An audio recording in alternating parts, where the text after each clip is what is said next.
مرحبا بكم في برنامج السلقلقي تحت المجهر. اليوم أتينا لكم بكفر جديد للسلقلقي ياسر الخبيث لم يسبق له مثيل.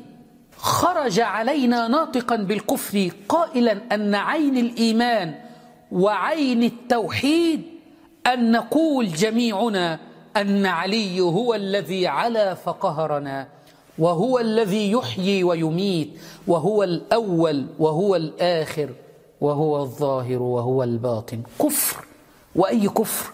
إنه كفر السلقلقي ياسر الخبيث. فقال، شوف دقق الآن أمير المؤمنين ماذا يقول لهم. قال لهم: أنا الذي علوت فقهرت، أنا الذي أحيي وأميت، أنا الأول والآخر والظاهر والباطن. هذا القاصر في عقله حينما يسمع مثل هذا الكلام يقول هذا كفر، كما حصل فعلا. الآن سأتم لكم الرواية وتجدون يقول هذا كفر. لكن العالم الفاهم يعرف أن هذا عين الإيمان، عين التوحيد. طبعا سيحاول يرقع في آخر الفيديو بعد أن فضح أمره، أي هو الأول والآخر، أي أول من آمن برسول الله وآخر من رأى رسول الله صلى الله عليه وسلم، وهو المحيي المميت الذي أحيا السنة وأمات البدع.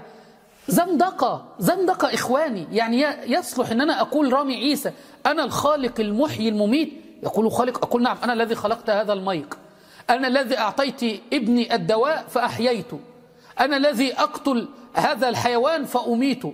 أعوذ بالله، كفر.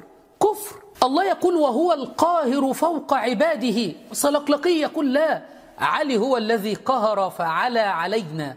الله يقول هو الذي يحيي ويميت، فإذا قضى أمرا فإنما يقول له كن فيكون. سلقلقي يقول لا، الذي يحيي ويميت هو علي بن أبي طالب.